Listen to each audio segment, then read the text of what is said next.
maunawaan po yung mensahe po ng Matthew chapter 5, 6, and 7 po.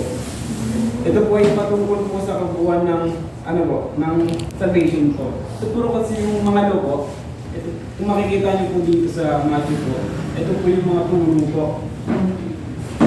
Kung ano po ba yung dapat natin gawin kapag nandun na po tayo sa mga situation po na yun. So tinatawag po natin itong preaching on the mountain po.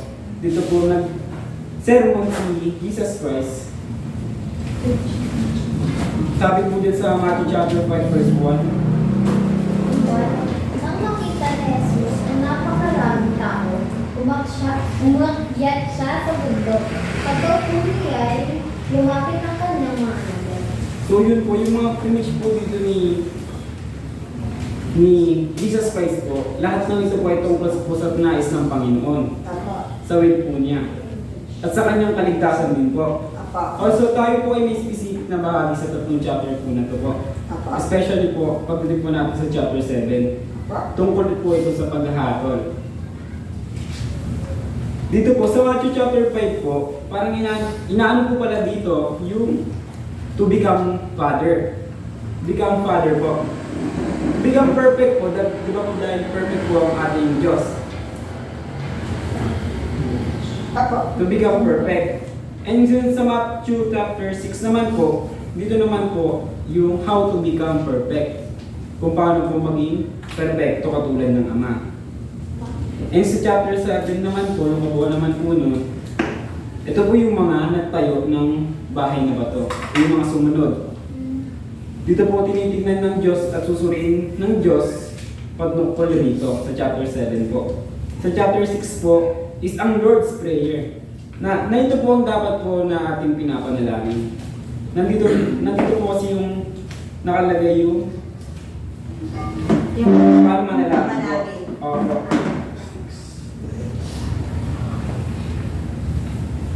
Yun po ang dapat natin pinapanalangin palagi. At susuriin din po ng Diyos sa atin kung nagawa ba natin ang nais ng Panginoon sa buhay natin. Hindi po susuriin ng Diyos kung gumawa ba tayo ng mabuti, minahal ba natin ang ating kapwa, o nagpalaya sa ng demonyo. Hindi po yun.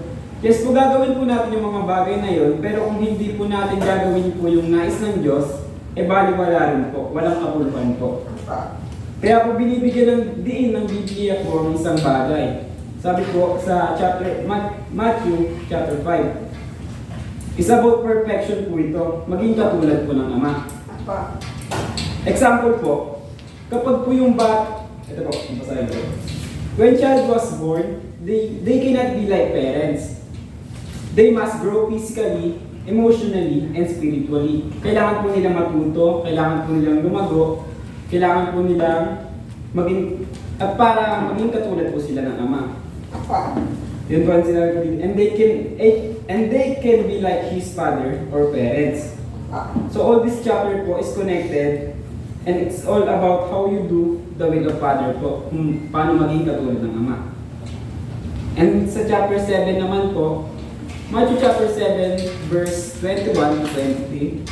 21, hindi lahat ng tumatawag sa akin, Panginoon, Panginoon, ay papasok sa kaharian lang, kundi ang mga tao sumusunod sa kalooban ng aking Ama na nasa langit. 22, sa araw ng paghuhuko, marami ang magsasabi sa akin, Panginoon, hindi po ba't sa iyong pangalan ay nangaral kami, nagpalayas ng mga demonyo at gumawa ng mga himala. 23, ngunit sasabihin ko sa kanila, hindi ko kayo kilala. Lumayo kayo sa akin. Kayong mga gumagawa ng kasalanan. So yun po, sa ano ko lang po, sa pag-unawa ko lang po dito po. Para sa akin, nakakatakot po yung verse po na po. Kasi po marami po, isa po sa atin dito, ay malamang po, hindi po hindi po ligtas po, ganun po, parang ganun po.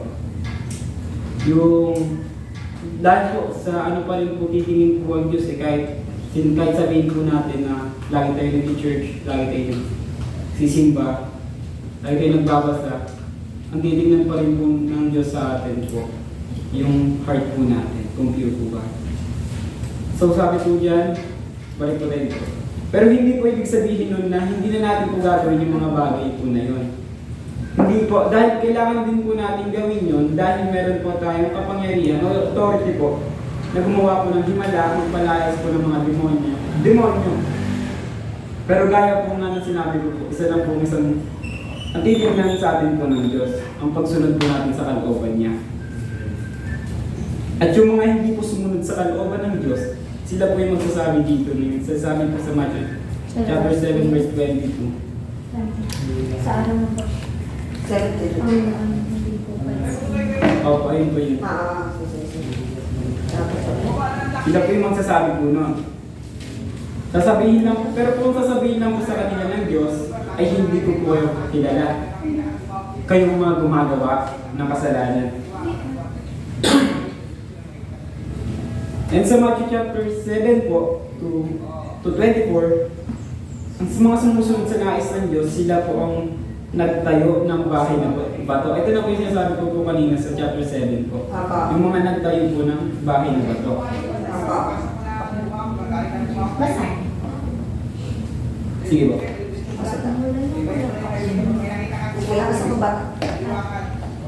Matthew 7:27. Ay, 24 po. Kaya't ang bawat 27. at nagsasagawa ng mga salita o ng bato ay may tutulad sa isang Patay na ba to? Tumalsik ang kabayo. Sorry po. Ito 27. Aba. Sorry po. 24. Kaya't ang bawat nakikinig at nagsasagawa ng mga salita kung ito ay may tutulad sa isang taong matalino na nagtayo ng kanyang bahay na ang pundasyon ay bato. 25. Umulan ng malakas, bumaha, at binayo ng malakas na hangin ang bahay na ito. Ngunit hindi na nagiba sapagkat nakatayo iyon sa bato. 26. Ang bawat nakikinig ng aking salita, ngunit hindi naman nagsasagawa ng mga ito ay may tutulad naman sa isang taong mahal na nagtayo ng kanyang bahay sa buwanginan. 27. Umulan ng malakas, bumaha at binayo ng malakas na hangin ang bahay. Ito ay bumagsak at lubusang gawasak. Tandaan yung Friday, yung pagkapit ng hindi magandang salita. Nakita niyo, hindi naman tinutukoy na sa tao. Yung Friday, nakita ko ng Friday. Yung hangal, yun. So, ginagamit yung salita niyo to describe. Hindi siya directly sinasabi, hangal si Lawrence. Yun yung hindi pagsabi ng hindi mabuting salita. Ay, wala pa si Celine! Si Celine yun. Sige, sorry ko yun.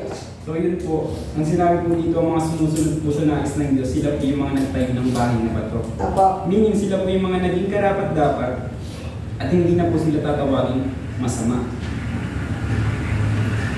Dito po sa muli pong pagbabalik po ng Diyos ay ni Jesus Christ. Apo. Hindi po tayo tatanungin ng Diyos kung nagpalayas po ba tayo ng demonyo gamit ang pangalan niya. Apo. Isa lang pong tatanungin po sa atin ng Diyos. Kung ginawa po ba natin yung will po ni Lord.